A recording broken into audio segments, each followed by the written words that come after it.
झाल्यानंतर अधिक ह्या विषयामध्ये काय करायचं हे सगळेजण आपण माननीय दादा देवेंद्रजी यांच्या आदेशानुसार सूचनेनुसार आत्मनिर्भर भारत योजनेचा अंमलबजावणीच्या दृष्टीने आपण काय काय पुढची पाऊल उचलायची तो विचार आपण नंतर करू.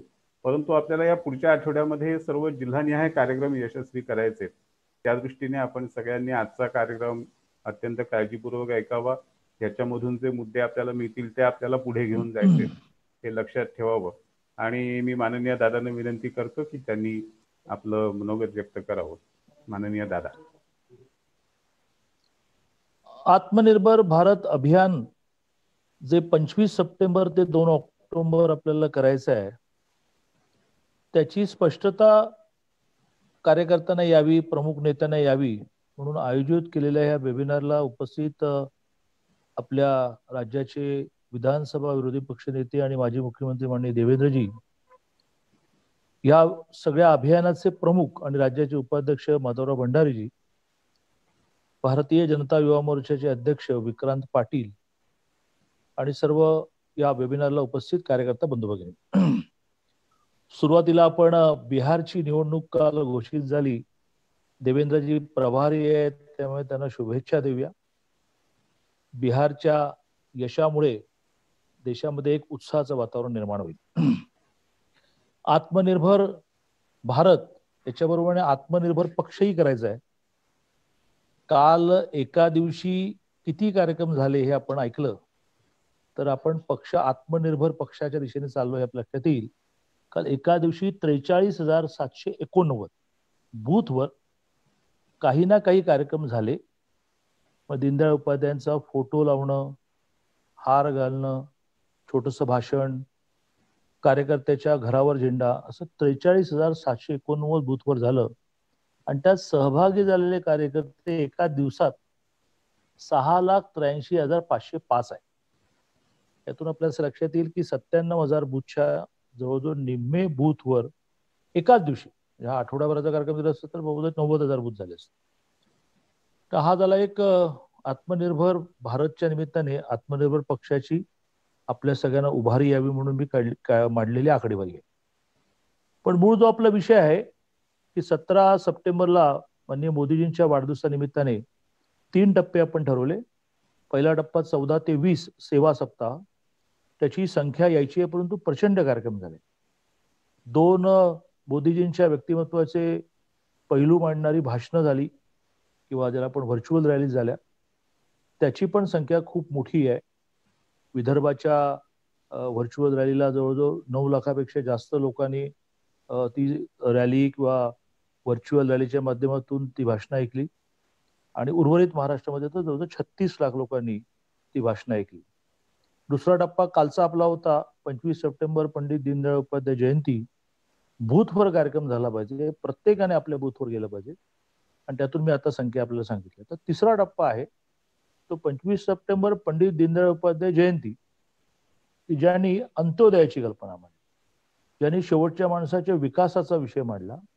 ते 2 ऑक्टोबर महात्मा गांधी जयंती, की ज्यांनी नेहमीच स्वदेशीचा आग्रह धरला, गावांच्या विकासाचा आग्रह धरला, स्वायत्त गावांचा आग्रह धरला. अशा महात्मा गांधी जयंतीपर्यंत आठवडाभरामध्ये आपल्याला आत्मनिर्भर भारत अभियान म्हणून कार्यक्रम करायचे. कोरोनामुळे जी महामारी संकट आलं त्याच्यातून खूप लोकांना त्याचा त्रास सहन करावा लागतो आहे, शारीरिक सुद्धा आणि आर्थिक सुद्धा. पण कधी कधी संकट जी येतात त्याच्यातून संधी शोधायची असते आणि त्याच्यातून संधी शोधताना माननीय मोदीजींनी 20,97,000 कोटीचं पॅकेज डिक्लेअर करताना या पॅकेजमधून कोरोनाच्या निमित्ताने जी आर्थिक दुरवस्था निर्माण झाली ती दूर करायचीच आहे, पण आपल्याला आपल्या पायावर उभं राहायचं आहे अशी योजना मांडली आणि त्याच्यामध्ये खूपच प्रगती सुरू आहे. माननीय देवेंद्रजी आकडेवारी आपल्यासमोर मांडतील. पण परवा कोल्हापूरमध्ये एक जुना व्यापारी संघ आहे, व्यापारी असोसिएशन आहे, राजारामपुरी व्यापारी असोसिएशन, त्याच्या कार्यक्रमाला गेलो असताना मला जी आकडेवारी मिळाली ती 1,40,000 कोटी रुपये 3 लाख कोटींमधले लघु उद्योजकांसाठी जे घोषित झाले की 20% त्यांना जादा कर्ज मिळणार आणि वेगळी मॉर्गेज द्यावं लागणार नाही, सरकार त्याची हमी घेईल. तर त्यातले 1,40,000 कोटी वाटले गेले आणि व्यापाऱ्यांचं म्हणणं होतं की त्यात व्यापारी पण जोडला गेला, त्यामुळे व्यापाऱ्यांनाही खूप फायदा झाला. आता त्यांची मागणी आहे की प्रामुख्याने कोऑपरेटिव्ह बँकांच्या माध्यमातून फार मोठा व्यापारी वर्ग लोन घेतो, त्यामुळे त्यांनाही यात समाविष्ट करून घ्या. तर ते देवेंजी वगैरे सगळे दिल्लीमध्ये बोलतील, देशभरातून सुद्धा ही मागणी असेल. तर त्यामुळे ह्या 20,97,000 कोटीच्या निमित्ताने जी वेगवेगळी पॅकेजेस मिळाली आहेत, त्यातून कोरोनाच्या काळामध्ये जी दुरवस्था झाली ती दूर व्हायला मदत होणारच आहे. पण भारताला आपल्या पायावर उभा करणं, इम्पोर्ट कमी करणं, एक्सपोर्ट वाढवणं, या दृष्टीने खूप गोष्टी होतील. परवाही जो एक माधवरावांनी एक्सरसाइज केला आपल्या सगळ्या जिल्हा अध्यक्ष आणि प्रभारींचा एक हा विषय स्पष्ट होण्यासाठी, त्याच्यामध्ये आपल्या पेशकारांनी खूप माहिती मांडली आहे की कसं केवळ घोषणा नाही केली, तर योजनाही अशी केलेली आहे की स्वदेशीचाच आग्रह वेगवेगळ्या सरकारी डिपार्टमेंटमध्ये कसा धरला जाईल, खूप नीट सविस्तर माहिती मांडली. आणि त्यामुळे मला असं वाटतं की जिल्ह्यामध्ये कार्यक्रम करताना ज्यांना याचा लाभ झाला अशांना एकत्र आणलं पाहिजे, ज्यांना याचा लाभ मिळू शकतो अशांना एकत्र आणलं पाहिजे. आणि केवळ ह्या आठवड्यापुरतीच ही मुवमेंट न राहता आपल्याला आता आपल्या कामाच्या बाकीच्या व्यापाबरोबरीने ही कल्पना व्यवहारात कशी येईल. म्हणजे मी एक कल्पना परवा मांडली आणि त्याची मी आता घोषणा करतो की बाजारावर असं म्हटलं किंवा अनेक जण काही नवीन प्रॉडक्ट डेव्हलप करतात, त्यांना काही मार्गदर्शन मिळत नाही, त्यांना काही सपोर्ट मिळत नाही, की जी प्रॉडक्ट खरं म्हणजे सगळ्यांनी सपोर्ट करून मार्केटमध्ये आणली तर ते युनिक प्रॉडक्ट असेल. मध्ये मी आणि देवेंद्रजी कराडला गेलो होतो, कृष्णा हॉस्पिटलमध्ये एका प्राध्यापकाने कोरोनाशी संबंधित खूप गोष्टी त्याने डेव्हलप केलेल्या दाखवल्या. तर एक कल्पना अशी आली की त्याची एक स्पर्धा घेऊ राज्यस्तरीय, त्याच्यासाठी एक कमिटी माधवराव अपॉइंट करतील, नियम ठरतील आणि त्या स्पर्धेच्या माध्यमातून एखादा चांगला प्रॉडक्ट समोर जर आला तर तो प्रॉडक्ट हा इंडस्ट्रीमध्ये कोणीतरी उचलेल. कारण आगामी काळामध्ये जर आपल्याला काही गोष्टी एक्सपोर्ट करायच्या असेल तर काही युनिक गोष्टी डेव्हलप करायला लागतील. आणि तेव्हा आतापुरता आठवड्याचा विषय असा की प्रत्येक शासकीय जिल्ह्याची एक आत्मनिर्भर भारत रॅली व्हायला पाहिजे, ज्याच्यामध्ये लाभार्थी पण यायला पाहिजेत, ज्यांना बेनिफिट मिळू शकतो असं आले पाहिजेत. शक्य असेल तर शेवटी एका दुसरा अनुभवही त्यात मांडला गेला पाहिजे. पुढे जाऊन ह्याचा विषय चालवण्यासाठी भारतीय जनता युवा मोर्चाने पुढाकार घेतला पाहिजे. ठिकठिकाणी भारतीय जनता युवा मोर्चाच्या कार्यकर्त्यांनी याच्यातली मदत केंद्र सुरू केली पाहिजे. कार्यालयामध्ये त्याची रचना, आणि मग बँकेमध्ये तुम्ही म्हणता 20% जादा कर्ज मिळेल, मला मिळत नाहीये, मग बरोबर जाणं, मिळवून देणं, फेरीवाल्यांचं 10,000चं कर्ज, असे खूप विषय आहेत. शेतकऱ्यांच्या विषयातला आहे की मोठ्या प्रमाणावर शेतकऱ्यांना 1,00,000 कोटीचं पॅकेज डिक्लेअर झालेलं आहे. प्रामुख्याने गोडाऊन बांधावीत, कोल्ड स्टोरेज बांधावीत, मासेमारी करणाऱ्यांसाठी खूप पॅकेजेस झालेले आहेत. त्या सगळ्या याच्यामध्ये भारतीय जनता युवा मोर्चाने पुढाकार घेतला पाहिजे असं मी आवाहन करतो. आणि मलाही स्वतः देवेंद्रजींच्या मांडणीतून जे अनेक प्रकारचे आकडेवारी आणि अनेक आपल्याला न उलगडलेले पैलू लक्षात येतात ते ऐकण्यामध्ये इंटरेस्ट असल्यामुळे मी माननीय देवेंद्रजींनाच विनंती करतो की त्यांनी आपल्या सगळ्यांना मार्गदर्शन करावं. माननीय देवेंद्रजी, आणि एक सगळ्यांनी लक्षात घ्यावं की बिहारच्या निवडणुका आजच जाहीर झाल्यात. धन्यवाद. सगळ्यात पहिल्यांदा तर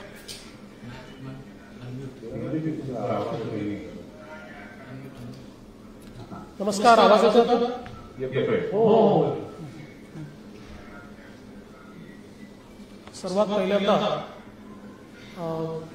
नुकतीच आपली राष्ट्रीय कार्यकारिणी घोषित झाली आणि त्यामध्ये आपले विनोदजी तावडे, पंकजाताई, विजयाताई रहाटकर असे सगळे प्रमुख लोक आपल्या इथून राष्ट्रीय कार्यकारिणीवर गेले, त्याबद्दल त्यांचं सर्वांचं मी मनपूर्वक या ठिकाणी अभिनंदन करतो. जमाल सिद्दीकी देखील त्या ठिकाणी त्यांची नियुक्ती झाली. अशा सर्व लोकांचं अतिशय मनपूर्वक अभिनंदन करतो. आत्मनिर्भर भारत ही एक अत्यंत महत्वाची संकल्पना आपल्या समोर आदरणीय मोदीजींनी मांडली. कोरोनाच्या संकट काळामध्ये अर्थव्यवस्थेसमोर आणि अर्थातच समाजासमोर प्रचंड मोठी निराशेची अवस्था असताना उद्या नेमकं काय होईल, आम्ही उद्या जगायचं कसं, आमचा रोजगाराचं काय होईल, अशा अनेक बाबी या समाजातल्या प्रत्येक वर्गासमोर उभ्या राहिल्या असताना या देशाचे नेते आदरणीय पंतप्रधान नरेंद्र मोदीजी यांनी केवळ थातूरमातूर नाही तर उद्याचा भारत कसा असेल या संदर्भातली संपूर्ण संकल्पना तयार केली आणि ती संकल्पना आपल्यासमोर आत्मनिर्भर भारताच्या माध्यमातून मांडली. खरं तर एक गोष्ट आपण सगळ्यांनी लक्षात घेतली पाहिजे की येत्या काळामध्ये आपल्याला खूप मोठ्या प्रमाणात जागतिक स्थित्यंतरं पाहायला मिळतील. जगामध्ये खूप मोठ्या प्रमाणात बदल होताना आपल्याला दिसतील. जिओ पॉलिटिक्स हे बदलेल, त्यासोबत जागतिक व्यापार देखील बदलेल. आणि आपण विचार केला तर आज कुठलाही देश हा केवळ स्वतःचा विचार करून आत्मनिर्भर होऊ शकत नाही. जागतिक परिस्थिती काय आहे याचा विचारही करावा लागतो. कारण 1992 नंतर आपल्या देशाचे जगातल्या सगळ्या देशांनी वैश्विकीकरण, जागतिकीकरण स्वीकारलं आणि ते स्वीकारल्यानंतर कोणाची अर्थव्यवस्था ही स्वतःच्या भरोशाची राहिली नाही, तर त्या अर्थव्यवस्थेवर इतर देशांच्या अर्थव्यवस्थांचे, इतर देशांच्या नीती नियमांचे एक मोठा प्रभाव देखील त्याच्यावर पडायला लागला आणि त्या माध्यमातून एक वैश्विक अशा प्रकारची अर्थव्यवस्था आणि त्या अर्थव्यवस्थेचे भाग म्हणून गेल्या जवळजवळ 30 वर्षामध्ये, 28 वर्षामध्ये भारताला पुढे जाताना आपण बघितलं. या कोरोनाच्या काळामध्ये जे संकट निर्माण झालं, माननीय मोदीजींची सगळ्यात मोठी उपलब्धी काय आहे, त्यांचं सगळ्यात मोठं कसब काय आहे, तर ते आहे कुठल्याही संकटाला संधीमध्ये रूपांतरित करणं. आणि मोदीजींनी ओळखलं की कोरोनाच्या नंतरचं जे जग आहे या जगामध्ये स्थित्यंतर होणार आहे. अनेक केंद्र बदलणार, ती व्यापाराची असो, ती राजकीय असो, ती ग्लोबल बॅलन्सची असो, अशा प्रकारची अनेक केंद्र बदलणार आहेत. आणि ही केंद्र बदलत असताना भारताला एक मेजर रोल प्ले करण्याची संधी या ठिकाणी निश्चित मिळणार आहे. आता आपण बघत होतो एक असं जग की जे जग एकीकडे अमेरिकेने डॉमिनेट केलं होतं आणि दुसरीकडे चीनने डॉमिनेट केलं होतं. एक ग्लोबल शक्ती म्हणून, कारण आपण बघितलं की रशियाच्या कोलॅप्स नंतर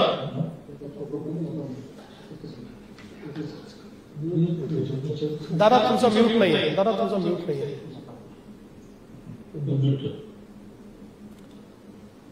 आपण बघितलं रशियाच्या कोलॅप्स नंतर एक ध्रुवी जग तयार झालं आणि तो ध्रुव म्हणजे केवळ अमेरिका. आणि अमेरिकेच्या भोवती सगळ्या अर्थव्यवस्था फिरायला लागल्या आणि त्यासोबत नंतरच्या काळामध्ये सुरुवातीला फॅक्टरी ऑफ अमेरिका अशा प्रकारे चीनने डेव्हलप करणं सुरू केलं की अमेरिकेने आपलं मॅन्युफॅक्चरिंग हे जवळजवळ चीनला एक्सपोर्ट केलं आणि अमेरिकेकरता चीनने मॅन्युफॅक्चरिंग सुरू केलं. आणि बघता बघता चीन जगाच्या मॅन्युफॅक्चरिंग आउटपुटच्या 30% एकटा चीन करायला लागला आणि जगाची फॅक्टरी चीन बनला आणि एका आर्थिक महासत्तेकडे चीनची वाटचाल चालू झाली.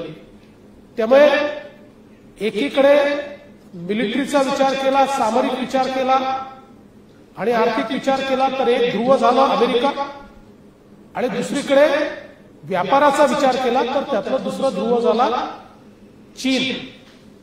पण या सगळ्या परिस्थितीमध्ये हळूहळू भारताने विकास आपला सुरू केला, आपली वाटचाल सुरू केली आणि गेल्या 4-5 वर्षामध्ये अमेरिकेच्या आणि जगाच्या लक्षात आलं की चीन जो लोकतांत्रिक देश नाही आहे, ज्या ठिकाणी एकाधिकारशाही आहे, कम्युनिझम असलं तरी लोकतंत्र नाही आहे, ते कुठलंही त्या ठिकाणी नियम मानत नाही, पेटेंट्स मानत नाही, किंवा वेगवेगळ्या प्रकारची जी बौद्धिक संपदा असते ती देखील त्यांना मान्य नाही. अशा प्रकारचं एक चीनचं वर्चस्व हे तयार होत आहे. आणि म्हणून साहजिक भारत आणि वेगवेगळे देश जे चीनच्या पासून थोड्या प्रमाणात ज्यांना थ्रेट वाटत होती असे सगळे एकत्रित यायला लागले आणि जिओ पॉलिटिक्स मध्ये देखील एक मोठा बदल, एक मोठा परिवर्तन दिसायला लागला. आणि त्याचा अतिशय योग्य उपयोग हा माननीय मोदीजींनी केला.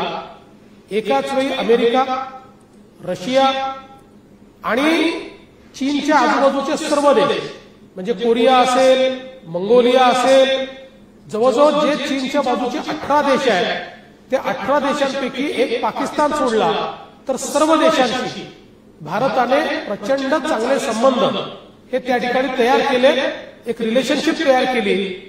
आणि त्यातल्या या सगळ्या जिओ पॉलिटिक्समध्ये भारताने एक आपली महत्वाची भूमिका वठवणं सुरू केलं. एक पाकिस्तान सोडला तर सर्व देशांशी भारताने प्रचंड चांगले संबंध हे त्या ठिकाणी तयार केले, एक रिलेशनशिप तयार केली. आणि त्यातनं या सगळ्या जिओ पॉलिटिक्समध्ये भारताने एक आपली महत्वाची भूमिका वठवणं सुरू केलं. आपण ते बघितलंय की ज्या ज्यावेळी पाकिस्तान किंवा चीनने आपल्या विरुद्ध षडयंत्र केलं, पहिल्यांदा संपूर्ण जग हे आपल्या पाठीशी उभं राहिलं. ते माननीय मोदीजींच्या दूरदर्शितेमुळे आणि त्यांनी तयार केलेल्या संबंधांमुळे. आणि कोरोनाच्या प्रादुर्भावानंतर जगामध्ये एका गोष्टीचं लोकांना अतिशय स्पष्टपणे संकेत मिळाले की कोरोना विषाणू हा नॅचरल आहे की मॅनमेड आहे, या संदर्भातली ज्यावेळी शंका उपस्थित झाली त्यावेळी त्यातलं सत्य काही असो, पण जगाला असं वाटतं की कोरोनाचा विषाणू हा चीनने आपल्या लॅबोरेटरीत तयार केला आणि त्यामुळे संपूर्ण जग हे मोठ्या प्रमाणात अडचणीत आलं. आणि म्हणून आधीच चीनवरचा विश्वास जगाचा कमी झाला होता, त्यातनं या कोरोनामुळे तो अजून कमी झाला. आणि कोरोनाच्या पहिल्या प्रादुर्भावामध्ये ज्यावेळेस चीननी लॉकडाऊन केलं त्यावेळी विश्वाला हे लक्षात आलं, कारण जगातल्या सगळ्या देशांचे जे मॅन्युफॅक्चरिंग कंट्रीज आहेत त्यांच्याही ग्लोबल सप्लाय चेनमध्ये त्यांच्या फॅक्टरीज या चीनमध्येच होत्या. आणि चीनमध्ये लॉकडाऊन झाल्याबरोबर जणू काही जागतिक व्यापार ठप्प झाला. आणि मग जगाच्या लक्षात आलं की चीनवरची निर्भरता ही आपल्या कामाची नाही. चीनवर निर्भर राहिलो तर एक दिवस असा येईल की संपूर्ण व्यापारावर चीनचा कंट्रोल असेल. आता कोरोनामुळे लॉकडाऊन झाला, पण उद्या चीननी त्यांच्या नीतीमुळे जर लॉकडाऊन केला तर संपूर्ण ग्लोबल सप्लाय चेन ही त्या ठिकाणी अडचणीत येते. आणि बाकी देशांचं सगळं मॅन्युफॅक्चरिंग असलं तरी त्यांनी चीनमध्ये जी सप्लाय चेन तयार केली आहे त्या चेनमधनं गोष्टी न आल्यामुळे त्यांचा संपूर्ण व्यापार ठप्प पडतो. आणि म्हणून सगळ्या देशांनी अल्टरनेट तयार करायला सुरुवात केली, अल्टरनेट विचार करायला सुरुवात केला. ज्यामध्ये सगळ्यात पहिल्यांदा जपान, की जपानने सांगितलं चीनमधनं जे जपानी उद्योग बाहेर पडतील त्यांना आम्ही आर्थिक मदत करू. मग अमेरिकेने साधारणपणे तीच भूमिका घेतली. आणि मोठ्या प्रमाणात येत्या काळामध्ये पोस्ट कोरोना हा संपूर्ण व्यापार हा आता बाहेर निघण्याच्या तयारीत आहे. अशा या परिस्थितीमध्ये एकीकडे युरोप आहे की जे हेविली इन्फेक्टेड आहे, जिथे एकूण जर आपण त्यांचं मनुष्यबळ बघितलं तर त्यांच्या लोकसंख्येमध्ये जवळजवळ 42 ते 44% लोक हे असे आहेत की जे अवलंबून असलेले लोक आहेत, ज्यांचं वय हे मोठं आहे, अधिक आहे, जे त्या ठिकाणी मॅनपॉवर म्हणून काम करू शकत नाही. आणि म्हणून अशा या सगळ्या परिस्थितीमध्ये एक नॅचरल चॉईस म्हणून काही देश हे पुढच्या काळातले ग्लोबल सप्लाय चेनचे डेस्टिनेशन्स म्हणून तयार होतील, अशा प्रकारची अवस्था तयार झाली. आणि त्या अवस्थेमध्ये गेल्या 5 वर्षामध्ये 2014 ते 2019 फास्टेस्ट ग्रोईंग इकॉनॉमी म्हणून जगामध्ये भारताची अर्थव्यवस्था ही मोदीजींनी एस्टॅब्लिश केली. 11व्या क्रमांकावर असलेली अर्थव्यवस्था ही 5व्या क्रमांकावर आली आणि त्यातनं एक मोठी संधी पोस्ट कोरोना काळामध्ये भारताला प्राप्त होईल हे लक्षात घेऊन खरं म्हणजे भारतामध्ये प्रचंड मोठी आर्थिक गुंतवणूक झाली पाहिजे, मोठ्या प्रमाणात रोजगार निर्मिती झाली पाहिजे आणि विशेषतः जो गरिबी रेषेखालचा भारत आहे त्याला संधी मिळून त्याला पुढे जाता आलं पाहिजे आणि भारताची विकसित देशाकडे वाटचाल करण्याकरता हीच सगळ्यात महत्वाची संधी आहे. अशा प्रकारचं समजून या आत्मनिर्भर भारत पॅकेजची व्यवस्था ही या ठिकाणी माननीय मोदीजींनी तयार केली. मग याच्यामध्ये आताच दादांनी जे सांगितलं, मोठ्या प्रमाणात SMEs, आज आपण जर बघितलं तर ग्लोबल सप्लाय चेन आपण ज्याला म्हणतो, याच्यामध्ये जगामध्ये सर्वाधिक हिस्सा हा SMEsचा आहे. आपले जे लघु सूक्ष्म आणि मध्यम उद्योग आहेत या उद्योगांचा आहे आणि म्हणून सगळ्यात मोठा रिफॉर्म आत्मनिर्भर भारत अभियानाने या सेक्टरमध्ये केला. कारण देशामध्ये जवळजवळ 37 ते 39% रोजगार हे क्षेत्र तयार करताय आणि हे क्षेत्र जर व्हायब्रंट केलं तर आपण रोजगार निर्मितीची संख्या ही अजून 20% वाढवू शकतो. हे लक्षामध्ये घेऊन दोन गोष्टी त्या ठिकाणी केल्या. एक तर पहिल्यांदा संपूर्ण या सूक्ष्म मध्यम आणि लघु उद्योगाची व्याख्या बदलली. कारण ग्लोबल सप्लाय चेनचा भाग व्हायचा असेल तर त्याला विस्तारित केलं पाहिजे. आता फारच लिमिटेड अशा प्रकारची ती व्याख्या होती आणि त्यामुळे अनेक उद्योगांसमोर प्रश्न यायचा की आपण मोठं काम केलं तर व्याख्येच्या बाहेर जातो, व्याख्येच्या बाहेर गेलो तर कुठलाही लाभ मिळत नाही आणि छोटं काम केलं व्याख्येत राहिलो फायदा जरूर मिळतो पण ग्लोबल सप्लाय चेन मध्ये जाता येत नाही. आणि म्हणून ही व्याख्या मोठी केली आणि त्यामध्ये मोठ्या प्रमाणात उद्योगांना समाविष्ट करून त्यांना एक नवीन संधी दिली. आणि ही संधी देत असताना मॅन्युफॅक्चरिंग आणि ज्याला आपण सेवा क्षेत्र म्हणतो या दोन्हीतले आता उद्योग हे या आत्मनिर्भर भारत पॅकेजच्या अंतर्गत SME मध्ये आणले आणि त्यांना वाढीव भांडवल देण्याचा निर्णय केला. हे 20% वाढीव भांडवल मिळाल्यामुळे लॉकडाऊनच्या काळामध्ये पूर्णपणे अडचणीत आलेले हे उद्योग याकरता त्यातनं बाहेर येत आहेत कारण हे भांडवल पूर्णपणे केंद्र सरकारच्या गॅरंटीवर मिळत आहे. म्हणजे याच्याकरता कुठलंही ऍडिशनल गॅरंटी नाही, कुठलीही मालमत्ता तारण ठेवण्याची आवश्यकता नाही. आणि म्हणूनच आपण बघितलं की 3 लाख कोटीच्या पॅकेजपैकी जवळजवळ 1.5 लाख कोटी रुपयाचं पॅकेज ऑलरेडी डिस्बर्स झालं. म्हणजे असं अपेक्षित होतं की 1 वर्ष डिस्बर्समेंटला लागेल पण पहिल्या 4 महिन्यात अर्ध पॅकेजचं डिस्बर्समेंट झालंय आणि महाराष्ट्रामध्ये सर्वाधिक यातलं डिस्बर्समेंट जे आहे हे महाराष्ट्रामध्ये झालंय. आणि म्हणून सूक्ष्म मध्यम आणि लघु उद्योगाला प्रचंड मोठा फायदा यातनं झाला आणि रोजगार निर्मितीची एक मोठी संधी ही त्याच्यामध्ये माननीय मोदीजींनी उपलब्ध करून दिली. त्यासोबत या उद्योगातले जे चांगले उद्योग आहेत या उद्योगांना विकसित करण्याकरता आतापर्यंत आपण केवळ कर्जाची व्यवस्था द्यायचो, डेट आपण द्यायचो, पण इक्विटीचा विचार कधी केला नव्हता. केंद्र सरकारने भागीदार व्हावं अशा प्रकारची व्यवस्था यापूर्वी कधी नव्हती. पहिल्यांदा आत्मनिर्भर भारत पॅकेजच्या अंतर्गत फंड्स ऑफ फंड तयार केला आणि हा जो फंड आहे या फंड्स ऑफ फंड मधनं केंद्र सरकार कर्ज देत नाहीये, केंद्र सरकार भागीदार होते.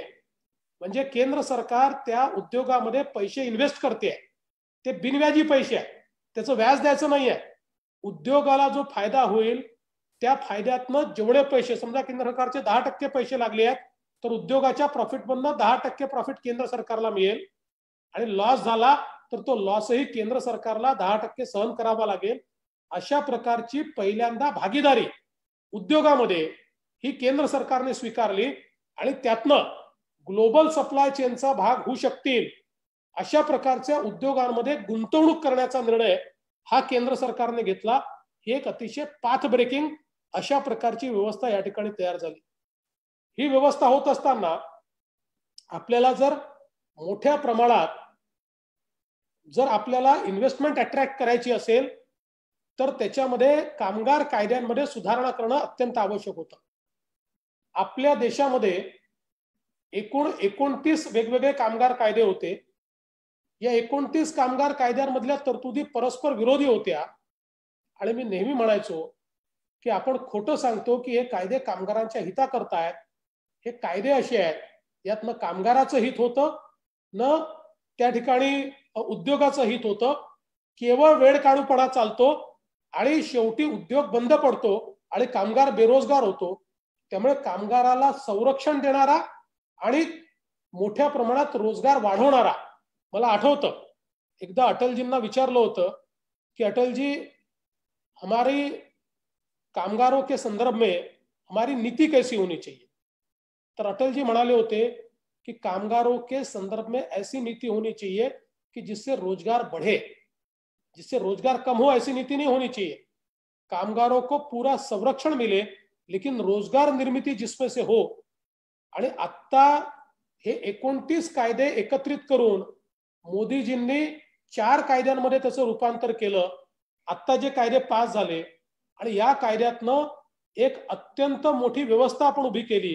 ही व्यवस्था काय आहे तर पहिल्यांदा तर हे जे सांगितलं जात आहे की संघटित क्षेत्रातले किंवा परमनंट जे कामगार आहेत त्यांना कमी करून जे काही टेम्पररी कामगार आहेत हे घेण्याची मान्यता दिली. अतिशय चुकीचं आहे.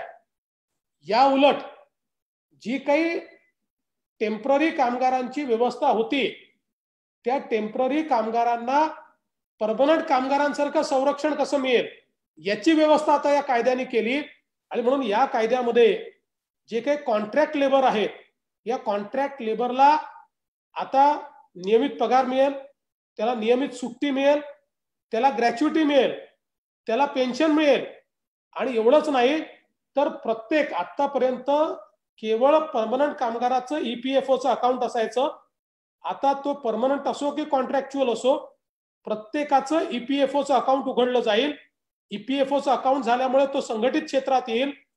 आणि आपण जर बघितलं तर संघटित क्षेत्रातले 4 कोटी कामगार आहेत आणि उरलेले 30-32 कोटी हे असंघटित क्षेत्रातले कामगार आहेत. या सगळ्यांना संघटित क्षेत्रातले सगळे लाभ देण्याचं काम या 4 विधेयकांनी केलं. आणि त्याचसोबत जे काही जुन्या अडचणी होत्या की ज्यामुळे आपल्याकडे इन्व्हेस्टमेंट येत नव्हतं, चीनमधनं निघालं तर ते इतर 2-3 देशामध्ये जायचं पण आपल्याकडे यायचं नाही. याचं कारण ते असं म्हणायचे की तुमच्या कामगार कायद्यांमध्ये गतीच नाहीये. एखादा डिस्प्यूट झाला तर तो डिस्प्यूट सॉल्व्हच होत नाही, तो वर्षानुवर्ष चालतो आणि त्यामुळे इन्व्हेस्टमेंटही वाया जातं आणि रोजगारही वाया जाते. ही सगळी परिस्थिती बदलण्याचं काम या 4 कायद्यांच्या माध्यमातून केलं. त्यामुळे देशामध्ये मी दाव्याने सांगतो या कायद्यांमुळे मोठ्या प्रमाणात इन्व्हेस्टमेंट येईल, इन्व्हेस्टमेंटमधनं रोजगार तयार होईल आणि रोजगार तयार होत असताना ज्यांना रोजगार मिळेल त्यांना पूर्णपणे संघटित क्षेत्राचं संरक्षण हे 100% या 4 कायद्यांमुळे मिळेल. आत्मनिर्भर भारतमध्ये कामगारांकरता अतिशय महत्वाची भूमिका या कायद्यांच्या माध्यमातून मोदीजींनी तयार केली. असंघटित क्षेत्रातल्या सगळ्या लोकांचं कामगारांचं EPFOचं अकाउंट उघडेल याकरता आपल्याला प्रयत्न करायचा आहे. EPFOचं अकाउंट उघडल्याबरोबर ते संघटित क्षेत्रात येतात. ते संघटित क्षेत्रात आले की सर्व प्रकारचे फायदे आता आपण बघितलं असेल या लॉकडाऊनच्या काळामध्ये ज्यांचे EPFOचे अकाउंट होते त्यांना त्यांच्या मालकांनी काढून टाकू नये म्हणून 6 महिने त्यांचे पगार 75% पगार हे मोदीजींच्या सरकारने दिले. त्यामुळे त्यांना नोकरीवरनं काढण्यात आलं नाही. त्यामुळे हे देखील सगळे लोक संघटित क्षेत्रात जर आणले त्यांना EPFOचे अकाउंट जर आपण काढून दिले तर त्यातनं मोठ्या प्रमाणात आपण हे कामगार आणि मजदूर जे आहेत यांना फायदा देऊ शकू. दुसरा विषय शेती क्षेत्राचा आहे. शेती क्षेत्रामध्ये प्रचंड मोठं गुंतवणूक ही आत्मनिर्भर भारत अभियानाच्या माध्यमातून होते. 1 लाख कोटी रुपयाची गुंतवणूक आत्मनिर्भर पॅकेज हे शेती क्षेत्रात करताय आणि शेती क्षेत्रामध्ये मोठ्या प्रमाणातले रिफॉर्म्स हे आता या ठिकाणी या पॅकेजच्या माध्यमातून करण्यात आले आहेत. खरं तर शेती क्षेत्राच्या अडचणी काय आहेत गेले 20 वर्ष मांडलं जात आहे. उपाय काय आहेत मांडले जात आहेत, परंतु जो सत्तेत असतो तो उपाय सांगतो, जो विरोधात असतो ते उपाय कसे चुकीचे आहे सांगतो. विरोधातला सत्तेत आला की मग तो सांगतो तेच उपाय बरोबर आहे, हा सत्तेतला विरोधात गेला असतो तो सांगतो ते उपाय चुकीचे आहे. या भांडणामध्ये 20 वर्षात कोणी हिम्मत केली नाही खरं सांगण्याची आणि खरी उपाययोजना करण्याची. ती हिम्मत माननीय मोदीजींनी या ठिकाणी दाखवली आणि आता जे काही शेतीच्या संदर्भातली बिलं या ठिकाणी पास झाली त्याच्यातनं खूप मोठ्या प्रमाणातलं परिवर्तन हे शेती क्षेत्रात होणार आहे. खरं म्हणजे याला जो विरोध चाललाय तो इतका बेगळी विरोध आहे. याचं कारण युपीएचं सरकार जेव्हा होतं त्यावेळी माननीय तेव्हाचे पंतप्रधान आणि कृषी मंत्री या दोघांनी, म्हणजे पवार साहेब कृषी मंत्री होते, यांनी टास्क फोर्स तयार केला आणि त्या टास्क फोर्सचे जे रिकमेंडेशन्स आहेत ते हेच रिकमेंडेशन आहेत जे या कायद्यांमध्ये आलेले आहेत. त्याच्यानंतर स्वामीनाथन आयोगाने रिकमेंडेशन्स दिले, या कायद्यात जे आलं तेच रिकमेंडेशन स्वामीनाथन आयोगाने दिले. 2017 साली पंजाबचा जो जाहीरनामा होता काँग्रेसचा हेच रिकमेंडेशन त्यात होते. 2019 साली लोकसभेच्या निवडणुकीकरता काँग्रेसने जो जाहीरनामा पब्लिश केला त्या जाहीरनाम्यामध्ये काँग्रेसने याच गोष्टी सांगितलेल्या आहेत. मी परवा माझ्या पत्रकार परिषदेत वाचून दाखवल्या, दादांनी वाचून दाखवल्या, हेच रिकमेंडेशन दिले आहेत. पण ते केल्याबरोबर त्याला विरोध करण्याचं काम चाललेलं आहे. म्हणून हा बेगडी विरोध आहे, हा शेतकरी विरोधी विरोध आहे. आज आपण बघा सगळ्यात महत्वाचं बाजार नियमन मुक्त करणं म्हणजे काय केलंय.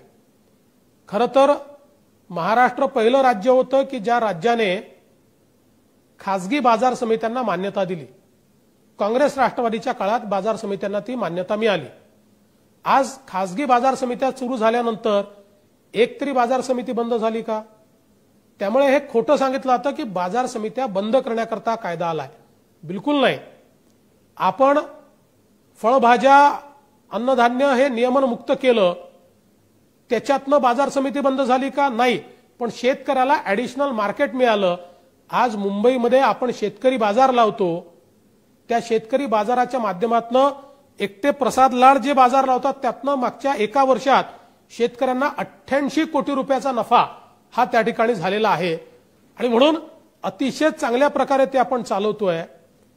आता तीच भूमिका केंद्र सरकारने या कायद्याद्वारे स्वीकारली. हे स्वीकारण्याचं कारण काय आहे तर आजच्या रचनेमध्ये केवळ बाजार समित्यात विक्री आपल्याला करता येते आणि बाजार समितीच्या बाहेर विक्री झाली तर ती विक्री अवैध आहे. बाजार समितीत सेस भरावा लागतो, त्याशिवाय ती विक्री वैध होत नाही. मग आता शेतकऱ्यांना जर उचित दाम द्यायचा असेल तर दोन गोष्टी महत्वाच्या आहेत. एक आहे कोल्ड स्टोरेजची चेन आणि दुसरी आहे गोदामांची चेन. कारण जोपर्यंत साठवणुकीची व्यवस्था आणि त्याच्यावर तारणाची व्यवस्था आपण उभी करणार नाही आणि जोपर्यंत कोल्ड स्टोरेजची व्यवस्था आपण उभी करणार नाही तोपर्यंत शेतकऱ्याला त्याच्या मालाचा योग्य दाम मिळू शकत नाही. आताच्या परिस्थितीमध्ये समजा जर कोल्ड स्टोरेजेसमध्ये इन्व्हेस्ट करायचं कोणी ठरवलं, त्यांनी इन्व्हेस्टमेंट केल्यानंतर स्वतःचा पैसा लावून कोल्ड स्टोरेज तयार करायचं, शेतकऱ्यांनी त्याच्यामध्ये माल ठेवायचा, पण तो जर माल विकायचा असेल तर तिथनं विकता येत नाही. एकतर तो बाजार समितीत नेऊन विकावा लागेल, नाही तर तिथे माल विकला तरी बाजार समितीला सेस द्यावा लागेल. आणि हा सेस किती आहे? 4% 8% सेस आहे. म्हणजे 100 रुपयाचा माल विकला, बाजार समितीचा काही संबंध नाही, तरी देखील 8 रुपये हे बाजार समितीला द्यावे लागतील. अशा प्रकारची ही व्यवस्था आहे. मग कोणी कोल्ड स्टोरेज का टाकेल, कोणी गोदाम का टाकेल, डिसेंट्रलाइज व्यवस्था कशी होईल? आणि म्हणून आता एवढीच व्यवस्था केली आहे की एखाद्याने कोल्ड स्टोरेज टाकलं असेल तर त्याला तिथनं विकता येईल, त्याला कुठल्याही प्रकारची बाजार समितीच्या परमिशनची आवश्यकता नाहीये. जर गावामध्ये कॉपरेटिव्ह गोदाम टाकलं आणि त्या गोदामामध्ये शेतकऱ्याचा माल ठेवला, माल तारण योजना सुरू केली तर त्या गोदामातनं माल विकता येईल. ते काही बाजार समितीत नेण्याची आवश्यकता पडणार नाही किंवा बाजार समितीला सेस देण्याची आवश्यकता पडणार नाही. आपण असं म्हणतो आमच्याकडे 40% माल शेतमाल, आपले जर आर्थिक पाहणीचा अहवाल बघितला तर 40% शेतमाल हा खराब होतो. त्याचा नाश होतो. त्यामुळे त्या 40% पैसे शेतकऱ्याला मिळत नाही. का मिळत नाही? आपल्याकडे फार्म गेट इन्फ्रास्ट्रक्चर नाही.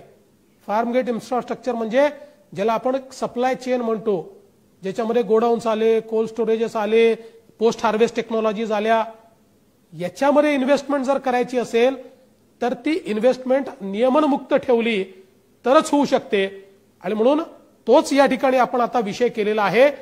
आणि या माध्यमातून सरकार 1 लाख कोटीचं इन्व्हेस्टमेंट करते, पण खासगी क्षेत्र जे आहे ते देखील 2 ते 3 लाख कोटीचं इन्व्हेस्टमेंट याच्यामध्ये करेल. आणि पूर्ण ही जी काही सप्लाय चेन शेतकऱ्या करताय 40%चा नाश हा दूर करून त्याचं रिअलायझेशन शेतकऱ्याला मिळणं आणि बाजारावर शेतकऱ्याचा कंट्रोल येणं. आज बाजारावर शेतकऱ्याचा कंट्रोल नाहीये.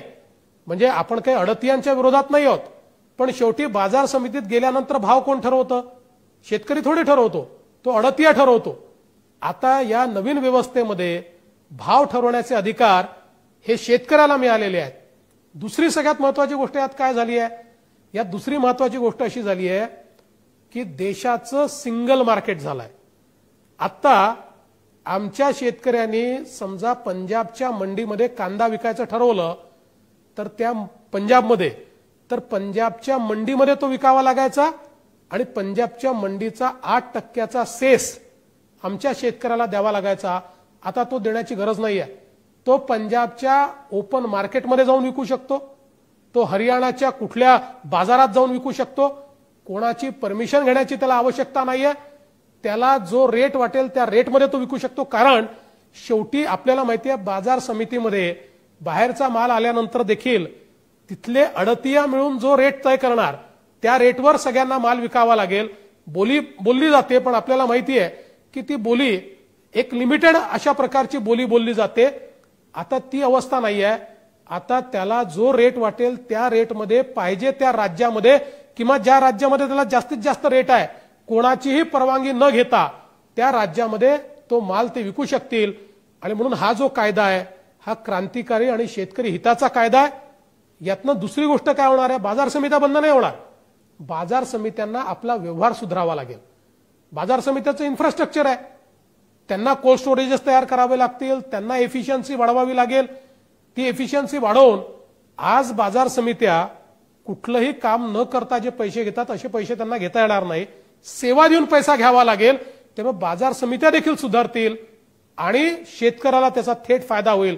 आणि म्हणून हे क्रांतिकारी विधेयक हे या ठिकाणी तयार केलं आणि या विधेयकासोबत 1 लाख कोटी रुपयाची गुंतवणूक करून येत्या काळामध्ये शेती हा एक व्यवसाय म्हणून करता येईल आणि शेतकऱ्याला मार्केट हातामध्ये देता येईल अशा प्रकारची व्यवस्था यातनं ही उभी केली. यातला दुसरा कायदा काय आहे? तो संविदा शेतीचा कायदा आहे. आता यात तर इतकी मजेची गोष्ट आहे, काँग्रेस याला विरोध करते आहे. संविदा शेतीचा पहिला कायदा 2006 साली महाराष्ट्राने कायदा पारित केला 2006 साली आणि 2006 पासून 14 वर्ष महाराष्ट्रात तो कायदा आहे आणि त्या कायद्याच्या अंमलबजावणी नीट चाललेली आहे. एकही शेतकऱ्याची शेती गेली नाही. कारण हा जो कायदा आहे या कायद्यामध्ये शेतीची संविदा होतच नाही. कॉन्ट्रॅक्ट हा फार्मचा नाही आहे, कॉन्ट्रॅक्ट हा उपजचा आहे. आपण अनेक वर्ष बटाई करतो म्हणजे ज्याला बटीवर शेत देतो त्याला शेत थोडे देतो. त्याला आपण जी आपली उपज आहे, आपण जे काही उगवतो ते त्याला बटाईवर देतो. त्याच्यात तो आपल्याला बटाई देतो आणि तो माल तो विकतो. त्याला एक कॉन्ट्रॅक्च्युअल रूप हे या कायद्याच्या माध्यमातून आपण दिलं. म्हणजे कोणालाही शेतकऱ्यासोबत करार करता येईल. त्या करारामध्ये त्याचं जे काही पीक आहे ते पीक हे तो त्या ठिकाणी कराराने विकत घेण्याचा करार करू शकेल.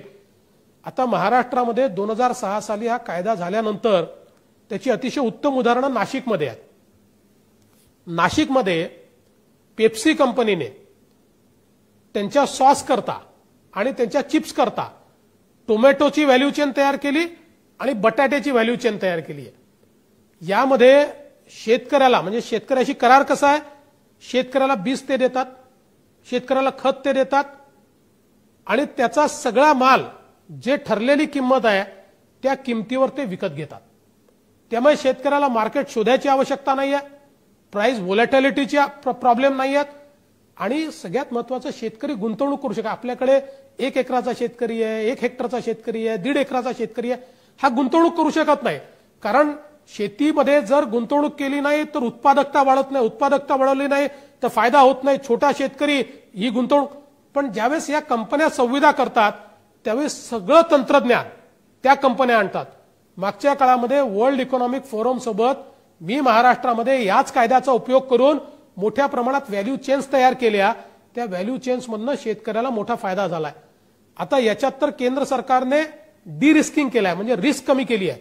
कशी केली आहे तर केंद्र सरकारने सांगितलेलं आहे की जी काही करार होईल या करारात जी किंमत ठरली असेल त्या किमतीपेक्षा किंमत जर बाजारातली पडली तरी शेतकऱ्याला ते पैसे द्यावेच लागतील.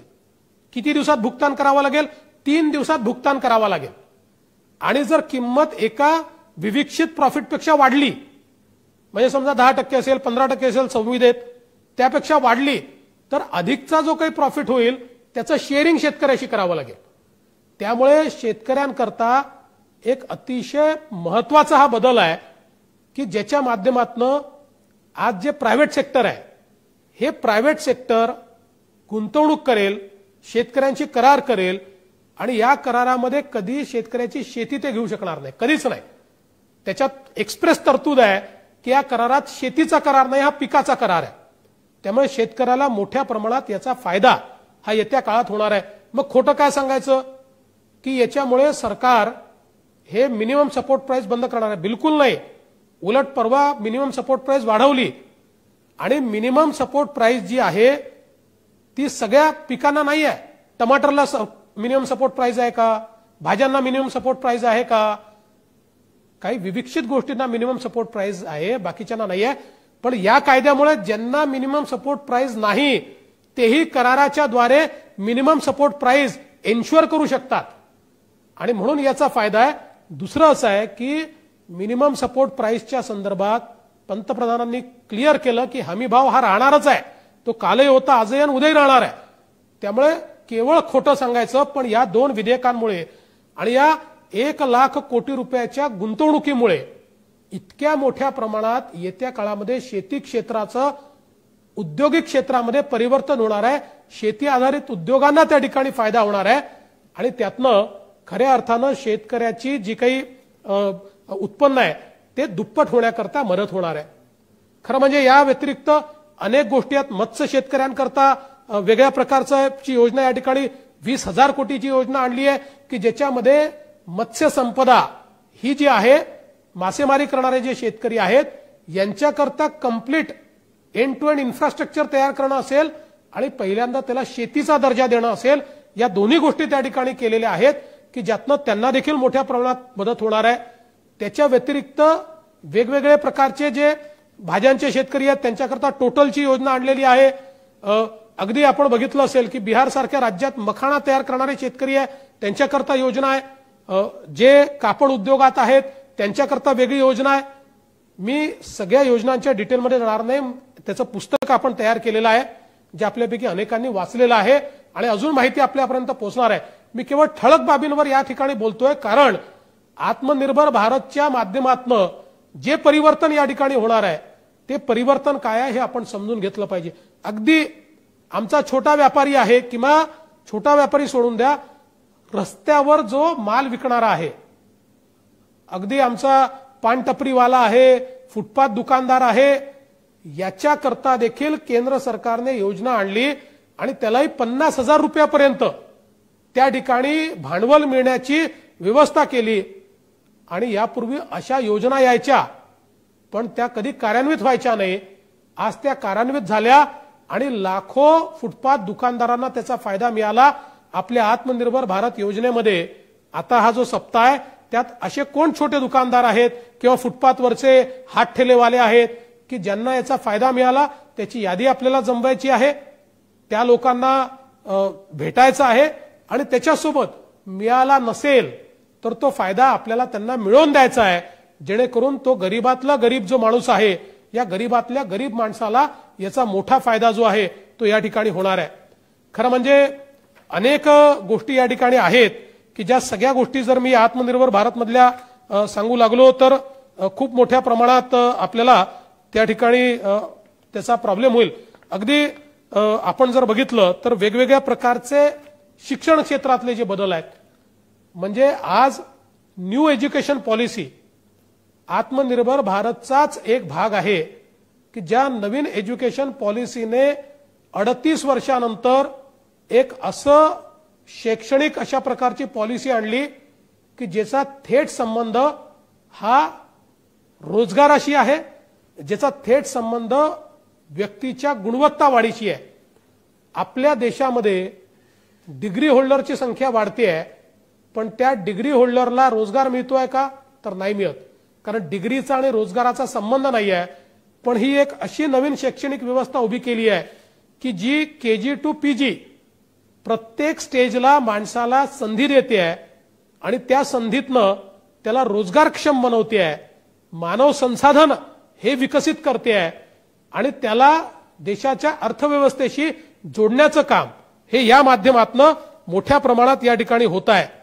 आणि म्हणून मला असं वाटतं की इतक्या मोठ्या प्रमाणात वेगवेगळ्या प्रकारच्या या ज्या सगळ्या योजना आहेत, एकच गोष्ट मला या निमित्ताने सांगायची आहे की आज काही लोक असं म्हणतात भारताची अर्थव्यवस्था खाली चालली आहे, अर्थव्यवस्थेमध्ये निगेटिव्ह ग्रोथ आहे. खरं म्हणजे आपण जर बघितलं तर लॉकडाऊनच्या काळामध्ये 6 महिने उद्योग बंद, 6 महिने व्यापार बंद, शेवटी अर्थव्यवस्था वाढते म्हणजे काय होतं, GDP ग्रोथ म्हणजे काय आहे, वस्तू आणि सेवांची निर्मिती याची एकत्रित किंमत म्हणजे GDP आहे. वस्तू आणि सेवांची निर्मितीच झाली नाही तर GDP वाढेल कसा. आता मागच्या वर्षी समजा आपण 100 रुपयाच्या वस्तू आणि सेवा तयार केल्या होत्या आणि यावर्षी आपण जर त्यातल्या 75 रुपयाच्याच करू शकलो लॉकडाऊनमुळे, तर 25% आपली अर्थव्यवस्था कमी झाली असा त्याचा अर्थ होतो. त्यामुळे हे जे काही फार मोठ्या प्रमाणात आता अर्थतज्ञ तयार झाले आहेत की भारताची अर्थव्यवस्था खाली चालली खाली चालली खाली चालली, काळजी करण्याची आवश्यकता नाहीये. हो, खाली जाणारच आहे. याचं कारण आम्ही वस्तू आणि सेवांची निर्मिती 6 महिने बंद ठेवली आहे, पण एकदा ही आता हळूहळू पूर्वपदावर आली आणि कोरोनाच्या संदर्भातली लस सापडली की आत्मनिर्भर भारत पॅकेजमुळे ही अर्थव्यवस्था इतक्या वेगाने धावेल, इतक्या वेगाने रोजगाराची निर्मिती करेल की त्यातनं एका नव्या भारताची निर्मिती आपण करू शकू. आणि म्हणून युवा असो, शेतकरी असो, महिलांच्या संदर्भातल्या अनेक तरतुदी आहेत. आपण बघितलं असेल विशेषतः आपले जे काही बचत गट आहेत यांच्या संदर्भात यांना भांडवल आणि मार्केट हे दोन्ही मिळवून देण्याच्या संदर्भात इतक्या प्रचंड चांगल्या तरतुदी याच्यामध्ये करण्यात आलेल्या आहेत. त्यामुळे महिला असतील, आपले मजूर असतील, शेतमजूर असतील, गरीब असतील, आज आत्मनिर्भर भारतच्या माध्यमातून गरिबांना इतक्या मोठ्या प्रमाणात पैशाची मदत आणि अन्नधान्याची मदत मिळते आहे की कोणी उपाशी राहणार नाही, ही व्यवस्था उभी राहिली आहे. अशा समाजाच्या सगळ्या घटकांना आत्मनिर्भर करत मोदीजींनी एक नवीन व्यवस्था उभी केली आहे. खरं म्हणजे आपण नेहमी देशाची ग्रोथ जी आहे ही देशाचा विकास GDP मध्ये मोजतो आणि GDP किती वाढला याच्या आधारावर आपण मूल्यमापन करतो, पण GDP कोणामुळे वाढला याचं मूल्यमापन आपण करत नाही.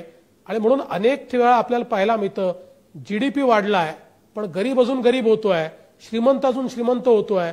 त्यामुळे त्या GDP ग्रोथचा फायदा गरीबाला नाही आहे. पण मोदीजींनी अशा नीती या ठिकाणी आणल्या, अशा प्रकारचे वेगवेगळ्या पॉलिसीज या ठिकाणी आणल्या की ज्यातनं या संपूर्ण ग्रोथमध्ये गरीबाचा हिस्सा आहे. म्हणजे आपली जी काही ग्रोथ चाललेली आहे, विकास चाललाय, गरीबाकरता घरं आपण बांधतो त्यातनं ग्रोथ होते, गरीबाकरता शौचालय बांधतो त्यातनं ग्रोथ होते, गरीबाकरता इन्फ्रास्ट्रक्चर तयार करतो त्यातनं ग्रोथ होते, गरीबाला गॅस देतो त्यातनं ग्रोथ होते. त्यामुळे गरीबाचं कॉन्ट्रीब्युशन घेऊन आपण या ग्रोथला वाढवण्याचा प्रयत्न करतोय. शेतकऱ्यांचं कॉन्ट्रीब्युशन घेऊन आपण, म्हणजे लॉकडाऊनच्या काळामध्ये केंद्र सरकारने ऐतिहासिक खरेदी केली आहे, शेतमालाची ऐतिहासिक खरेदी, त्याच्यातनं आपली ग्रोथ वाढते आहे. कारण शेतकऱ्याच्या शेतमालाला पैसा दिला की त्यातनं मार्केटमध्ये जो पैसा येतो त्यातनं आपली ग्रोथ वाढते. त्यामुळे पहिल्यांदा मोदीजींनी एक अशी नीती आणली की हो GDP ग्रोथ तर हवी आहे, पण पण ही जीडीपी ग्रोथ मुठभर मोठ्या लोकांच्या भरोश्यावर नाही, तर छोट्यातल्या छोट्या माणसाचं थोडं थोडं कॉन्ट्रीब्युशन घेऊन ही जीडीपी ग्रोथ जर आपण आणली तर त्यातनं आत्मनिर्भर भारत तयार होईल. त्यातनं एक असा भारत तयार होईल की ज्याच्या विकास यात्रेमध्ये छोट्यातल्या छोट्या माणसाचं, गरीबातल्या गरीब माणसाचं कॉन्ट्रीब्युशन असेल. आणि त्याकरता हे आत्मनिर्भर भारत पॅकेज तयार करण्यात आलंय. आपल्या सर्वांना विनंती आहे की याचे डिटेल्स आपण वाचा, कारण आपल्याला माहिती आहे की हे पॅकेज सांगायला निर्मलाजींना 4 दिवस लागले. त्यामुळे 40 मिनिटात त्यातली प्रत्येक गोष्ट मी इथे सांगू शकेल हे शक्य नाही आहे.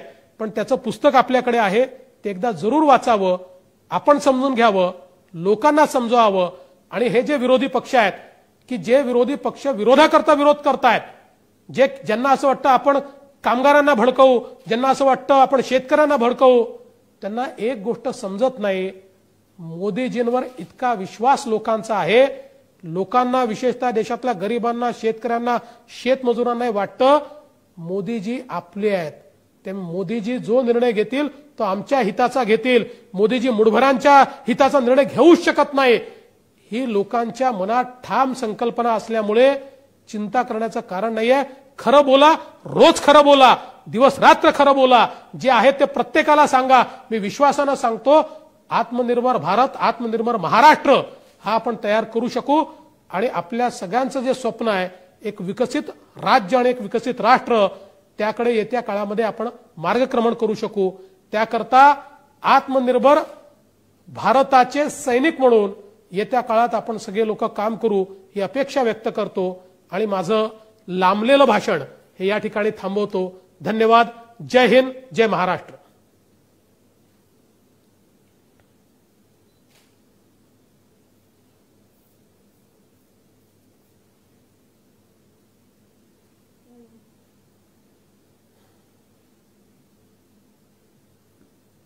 माधवजी,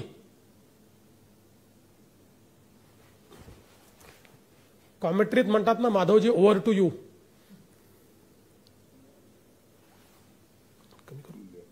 नमस्कार देवेंद्रजी, आपण अत्यंत सुंदर मांडलं आणि खरं म्हणजे आपलं लांबलं नव्हतं. आम्ही सगळेजण आणखी 2 तास ऐकायला तयार आहोत आणि तुम्ही इतकी सगळी माहिती दिली की मला सुद्धा यातले अनेक मुद्दे नव्याने लक्षात आले आणि हे मुद्दे जनतेपर्यंत घेऊन जाण्याचे किती महत्वाचं आहे हेही या सगळ्या आपल्या प्रबोधनातून सर्वांच्या लक्षात आलं. याचा आपल्याला सगळ्यांना खूप उपयोग होणार आहे. आणि पुढच्या आठवड्यामध्ये जे आपण